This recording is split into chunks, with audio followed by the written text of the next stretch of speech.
Mix on the beat.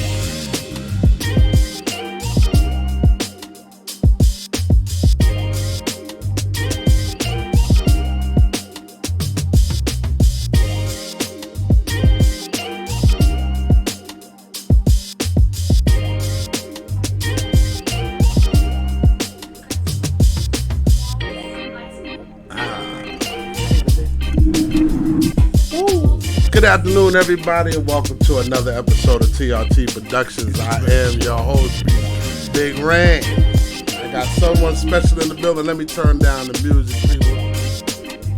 Let me turn it down a minute. I got someone very special in the building rocking with me today. And I always want to say it's always a pleasure to have this young man come aboard and always do things with us. Ladies and gentlemen, I want you to give a round of applause for my man, DJ Moose. DJ Moose. That's what he likes to be called, DJ Moose. So we gonna call him DJ Moose. Good afternoon, everybody. Welcome to the show. DJ Moose, what's happening, brother? What's going on? Welcome to the platform. Welcome to the platform. Second time back. Thank you. I feel like we Vlad TV, man. Yeah. I feel like we Vlad TV. We got a second go round. So the first time we talked, you already had yourself established. You was up and coming, doing your parties. How's that been going along so far still? Pretty good. This month I'm booked and busy. You're booked and busy. Summertime is coming. Are you inside or outside? I'm both. You outside? I'm both. Inside, outside. Inside, I want to come to the outside, man, because I know it's gonna be fully packed. Yeah. Are you doing anything in the Bronx? Yeah. We need the dates on the Bronx. That's tomorrow. Because I'm only going to celebrate the Bronx dates. Tomorrow I'm in City Island. The 21st. Well, that's a baby shower, so that's a private event. The 26th. Mm-hmm. No, the 26th is a prom. The 27th is a block party. That's in the Bronx. I'm not too sure the exact dates, but there's gonna be a whole block party. Anybody's invited to go, as long as they're good people. But I don't have the exact address yet. People gonna come out for you, man. But yeah, just for May, that's about it. I have some stuff in June, July, and August, and that's as far as I have lined up until next year. I can see you getting down on your groove. Just one question. Yeah. Are some of these parties Dominican parties? Bar mitzvahs? Only one is a Dominican party, and that's the baby shower. Ooh. The block party is a little bit everything. Tomorrow is also a little bit everything. It's like a Mother's Day event. Shout out to the mothers for Mother's Day. All right, well, let's get right into it. There was a story going around about a young man who got choked on the train. Apparently, the man who got choked, he was black. He got choked by an ex-Marine who happened to be a veteran at 24 years of age. Mm-hmm. If you ride the New York subways, you already know you're going to deal with certain people who have certain aspect of they're mentally unstable. A lot of them are homeless. A lot of them are performers. Mm-hmm. And you got this guy. According to the story, the guy was being very belligerent on the train, which most mental people do. He was acting out. He was getting a little crazy. And I guess this Marine, I don't want to use their names because I feel it's already inappropriate to use their name, but I felt this Marine felt like he had to stop the situation. Mm-hmm. And he put this guy in what I would call a military chokehold. There are 4 types of military chokeholds. 2 from standing, 2 laying down. He puts this guy in a military chokehold. Now, at that point, he does have the guy subdued. They're rambling through his pockets. You can see the video. Mm-hmm. At a certain point, the guy's no longer putting up a fight. You lift up his arms went limp. But yet the soldier still didn't let go. 3 to 4 days later, he's found guilty of manslaughter. Now, that's my problem with this. Because if you're on a subway and you're riding, everyone here, you know the dangers of riding a New York subway every day. Mm-hmm. Do you believe that giving this guy a manslaughter sentence is the right thing to do? I think he should have been given a murder sentence. To be Okay, honest with you. speak about it. Well, the first thing you said was that this man had to stop the situation. He had to stop the There situation. was no situation. According to who? To me, like, I've ridden that subway station, that subway train, and I've seen that guy. Mm-hmm. In my other job, I had to take the F and the M train, and he was always, every single day, I saw that same guy. He did the same thing every single time. The Michael Jackson dance. Yeah. Let's call it the Michael Jackson dance. He came on every single time. Okay. Around it was either Broadway Lafayette or West 4th. He always Right. got on and off on those stations and 2nd Avenue. Right. And he would come, he would pace back and forth, and after a while, he would start his rambling. He would say, listen, I'm hungry, I don't have anything, I need a job, whatever the case is. And then afterwards, he would walk back and forth, and that was it. He would go about his day. He didn't put his hands in anybody's face. He didn't exactly yell where it was disturbing. It was just kind of like a speech, and then that was it. He left. So I don't really think there was a situation. You have a lot of other homeless people who come in and they make a scene. They put their hands in your face. They start stuff. They get belligerent, and I think that would be a situation. But him just saying what he had to say and pacing back and forth, that really wasn't any cause for concern because that happens all the time. But according to witnesses, Mm-hmm. he was verbally threatening people. Well, from what I heard, on this in the news story, he said that, and I quote, "I'm fine with going to jail. I'm ready to die." See, and this is what I told somebody, not to cut you off. Mm-hmm. I explained to somebody, they're saying that the victim might have been mentally challenged, right? Mm-hmm. But what if the Marine was also mentally challenged? Mm-hmm. Because I told somebody he's a veteran already at 24. You don't become a veteran at 24 from the Marines unless you got mentally or physically discharged. Mm-hmm. So if you got somebody who's already mental, Mm-hmm. dealing with somebody who's already mental, what are you going to have?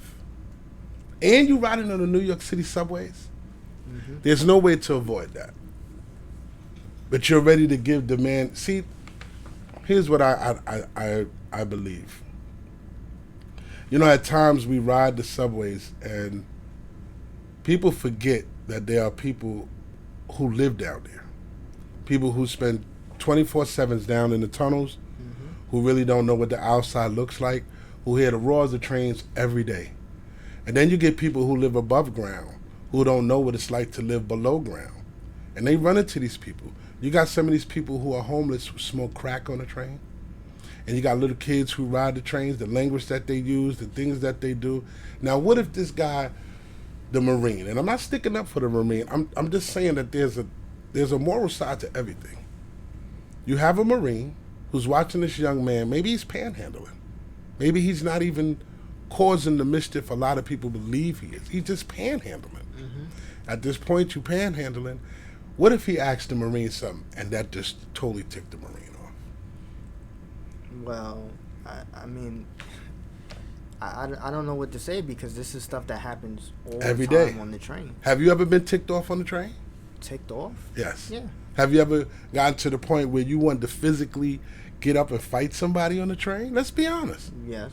So what? But I Okay. didn't because the thing is, Mm-hmm.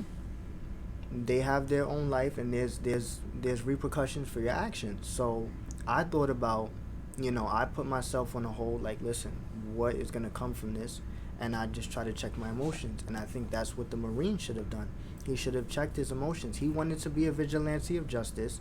And since he wanted to take justice into his own hands, he has to face the repercussions of his actions. But the problem is, he went overboard. Okay, He I can agree choked to that. him I can agree to that. death. There was he was on that man in a chokehold. He had him for 15 minutes. 15 minutes straight is a long time. You cannot say you meant to subdue him. You meant to kill him. But what about the people who were around him? There were people, as he was choking him, there were people digging in his pockets. Digging for what? I don't know. There were people who were around who could have stopped this man from choking this man. At no time. New York is a place where everybody minds their business. So if somebody is getting choked out, most New Yorkers are going to walk past and mind their business because they don't want to get involved. And that's what most people are doing when the guy came in. They were minding their business. They was like, oh, He there's choked another him out, one. too. That There's ain't another funny. one. And then they minded their business. But this specific one felt that he had to, step in and just be the hero of the day. And If the roles were reversed, reversed, would this be a bigger situation than it is now? Say if the victim was white and the Marine was black. yes. You think? In a sense. In what sense, though?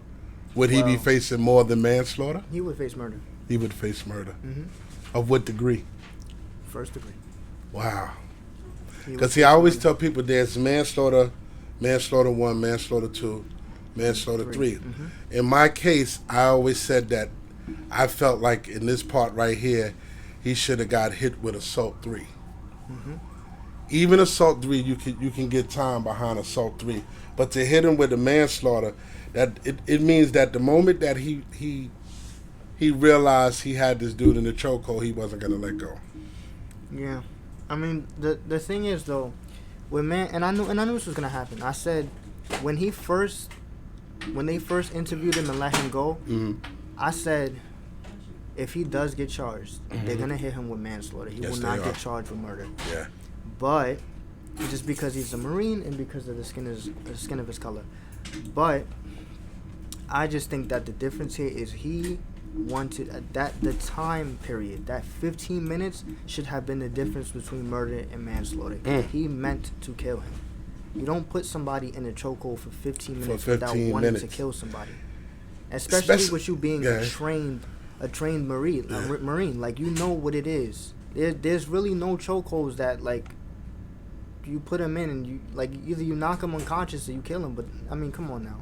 At the end of the day, you cutting off his circulation. You're gonna kill him. I was telling somebody that I went even deeper to say that, you know what, I believe this Marine was his hands are registered.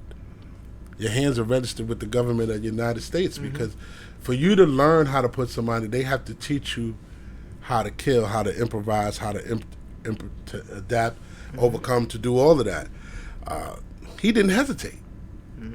He didn't hesitate. And I'm like I said, I'm not sticking up for him, but I can actually say I believe manslaughter is a hard charge. It is. I believe manslaughter is a hard charge for two people getting in a confrontation on a train. And maybe it wasn't right. Maybe he was wrong. He laid this guy out. He took this guy's life. And I'm pretty sure the family are upset too. But you're the mayor of the city now. We got a new mayor. We're looking for new ways to improvise and how to deal with certain things that go on. And this happens on your watch. And you're the new mayor. How you going to adjust to this? Personally, I'm gonna say what I've been saying for a while. There needs to be police activity, but what they need to start doing is they need to be on the trains, because the thing is, I see police, but I see them at stations where nothing happens. But nothing happens. I see them on top of the station, and they're in stations where it's like nothing really happens. I saw police on the station, Mount Eden, in the Bronx, just upstairs chilling. They're on their phones. Nothing happens in Mount Eden. Put them in Fordham Road. Put them in certain places like those where we're known to have criminal activities, and spaces like those. And I know from the pandemic, when I had to take the train to work every day because I was quote unquote essential, West 4th Street,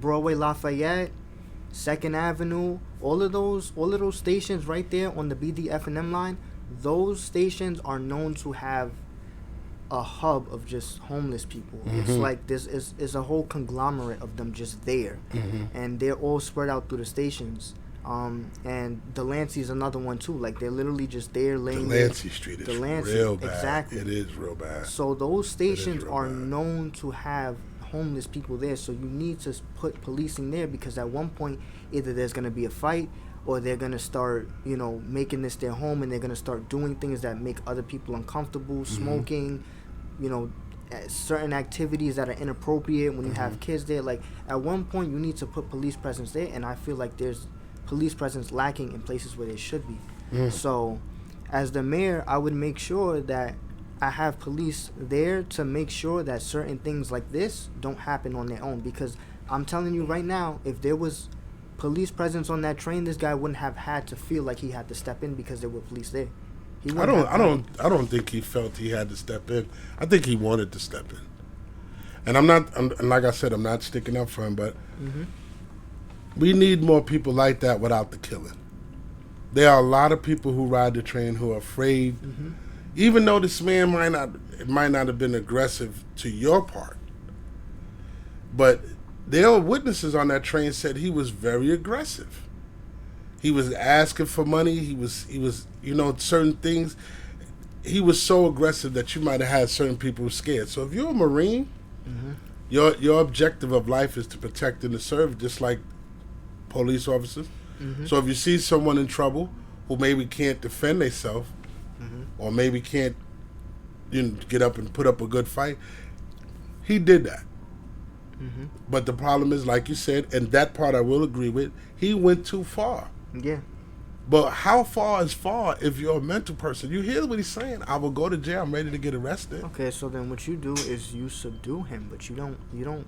How do you subdue? So you could have easily, hit him once or twice, put him on the ground, turn him over, and then put his hands behind his back. Right. Until police came. That's all you had to do. And as a Marine, you are trained to do certain things like this. You're trained to subdue people, not just to kill. So he could have anybody could have done that. Just hit him a couple times, and if you're a Marine, you could fight. Hit him a couple times, and again, this is a homeless person who doesn't have anything to eat, who can barely defend himself. If you catch him off guard, hit him a couple times, put him on the ground, put his hands behind his back so he can't move, and hold him there. That's all you Are you saying that because of the way he in the picture he looks thin?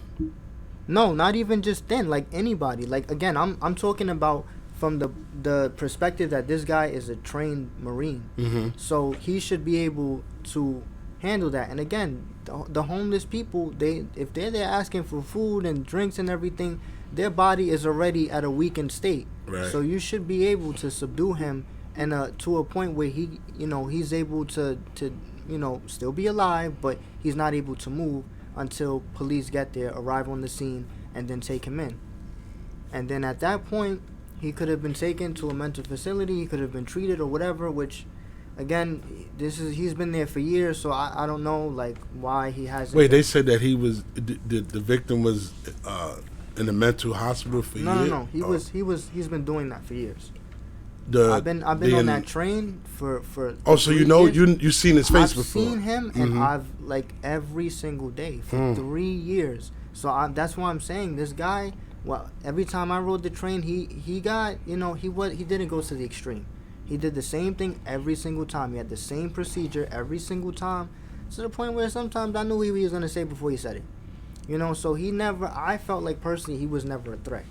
And again, I've had that job for a good 2.5 to 3 years, and I've seen him almost. So you basically saying the Marine snapped? He snapped. He snapped. He snapped, and then he took it too far.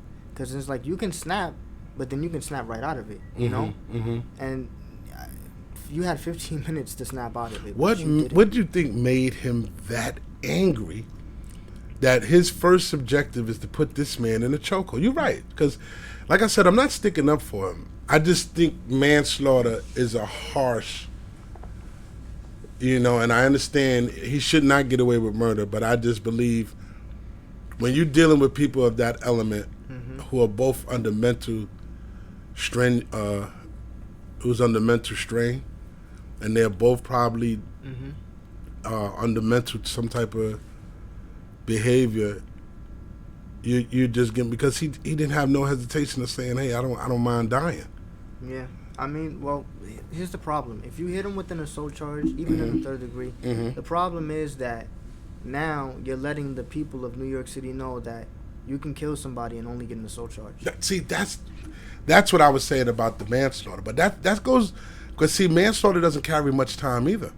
It doesn't. Manslaughter 1, 2, or 3 doesn't carry as much as murder. So right now he could be facing a 1 to 3, maybe a 3 to 5, depending on how the witnesses speak up for him or how the court see it to be. Even let's not forget that the color of his skin and his military background is definitely going to play a part in this. and I know it's going to hurt a lot of people. He's gonna get a reduced sentence. He's going to get He's going to get something. He's not. It's not going to be able to. He's not going to be able to just say, "Hey, I can get up and walk away from this." So I mean, people are looking for justice for the victim. What kind of justice are we looking for? I personally just think that if you kill somebody, again, the biggest part here is that 15-minute hold. Right. So that tells me that you had intent behind that. You meant to kill him. He had long enough to let go. Yeah, he had a lot of time. Like, a minute is enough. In a minute, you could get somebody to they're unconscious. They're gasping for breath. They're trying to get themselves composed and everything. You have that right there is your time to put them in that lock that you need to. But for those 14 extra minutes, I mean, come on now.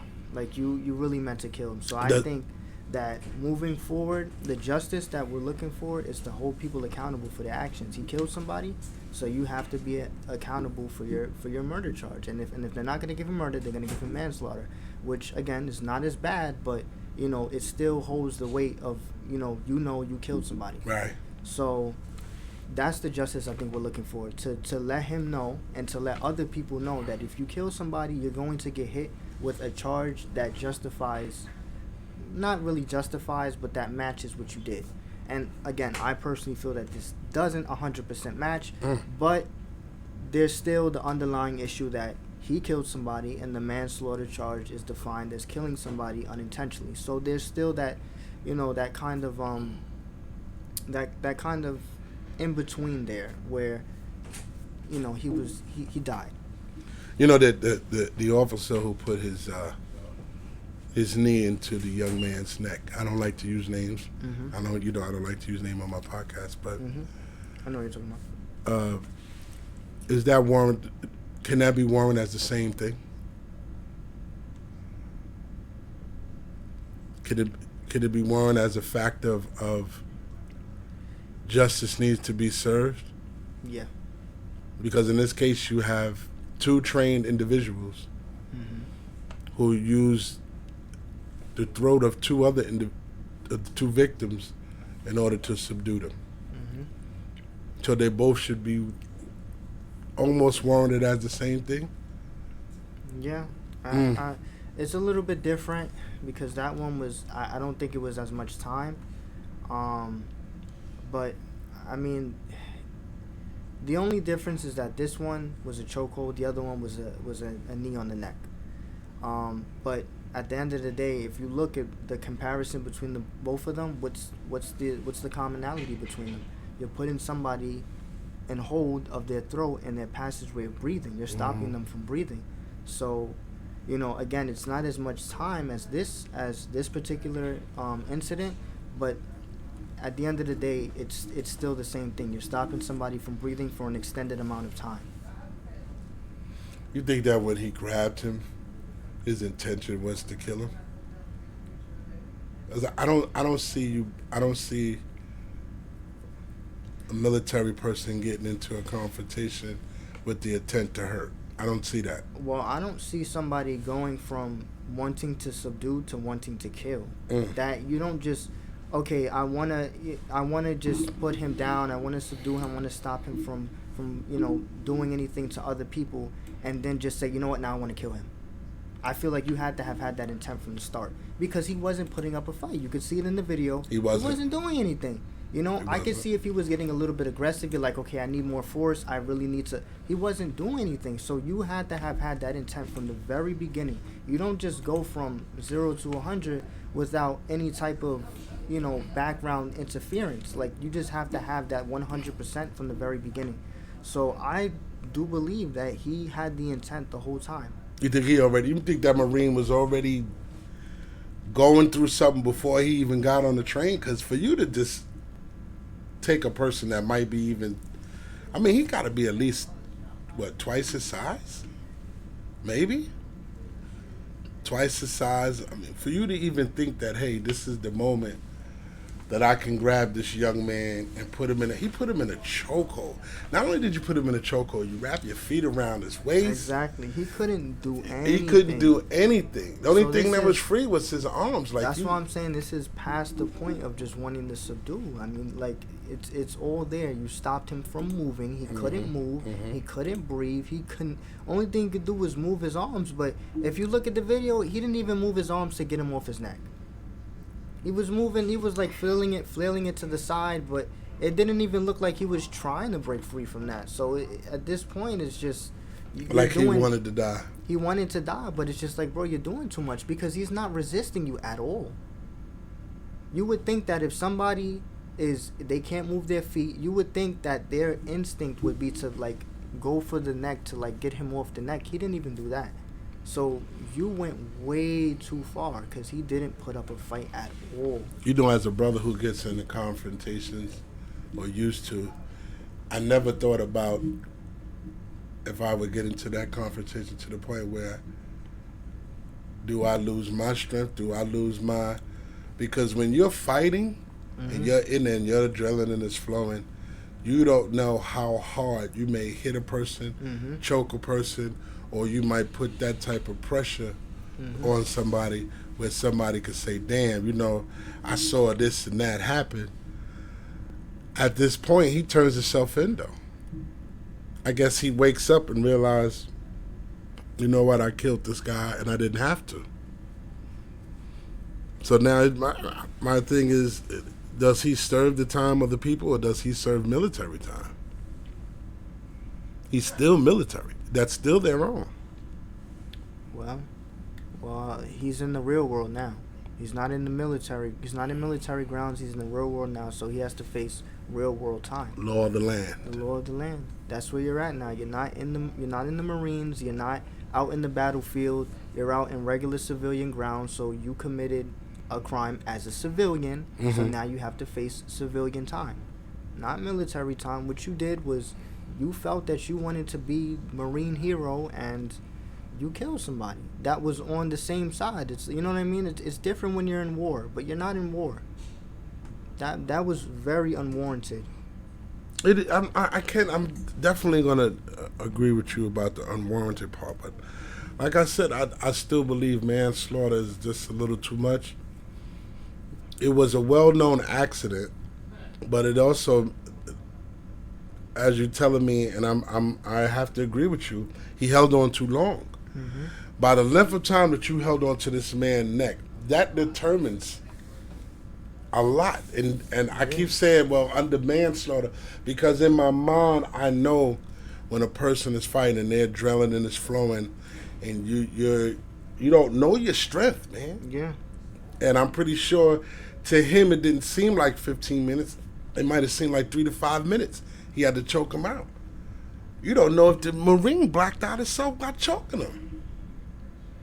And if you look at the picture, you can see the Marine's head go back. You can see the people rambling through the victim's pockets and everything like that. I mean, like I said, I feel like it would have been different if the guy put up a fight, but he didn't put up a fight. he didn't put up a fight. You know, so it's like, because it is true when your adrenaline does get flowing when you're fighting, and then that, you know, a whole 15 minutes can go by like that. But that's only if you're in an active fight and there's active aggression towards you. There's no aggression towards you, so you're literally just sitting there for 15 minutes. You're literally just laying there holding somebody for 15 minutes, and they're not doing anything back to you. In a constant chokehold. So Do you not see where at some point in time his arms become like a vice grip? You're talking about holding somebody in a chokehold for 15 minutes. You had to break something. There's no way in the world you could say, well, this happened and it's... We got to do a part 2 to this. Because I believe part 2 is going to have to come where we talk about what happens to him in the courtroom. Because this right here, the protest's enough. And people don't want to make it a black and white issue, but it's about to be that. A white man killed a black man. A white civilian killed a black civilian. You know? So, we going to see. Always a pleasure with you, DJ Moose, man. course, You know, man. I like hanging out with you, man. I like doing things with you. I'm hoping I can get to follow you, man, on your pages while you doing your thing. Yeah, well, I want to come to one of your sessions. I hear you DJ out there, bro. Always free to. Yeah. Till we meet again, ladies and gentlemen, I am your host, Big Rand. This is One-on-One with the Gods. Yo, I'm sitting here with my man DJ Moose. I want to thank DJ Moose for coming through and always providing us with his intelligence, man. I appreciate you, man. What I'll be able to get you back on the next one, man. Of course. Yeah, that's what we need to do. Until we meet again, people, I am your host, Big Rand. Welcome to TRT Productions. Thank you for joining us. I'll talk to you next time.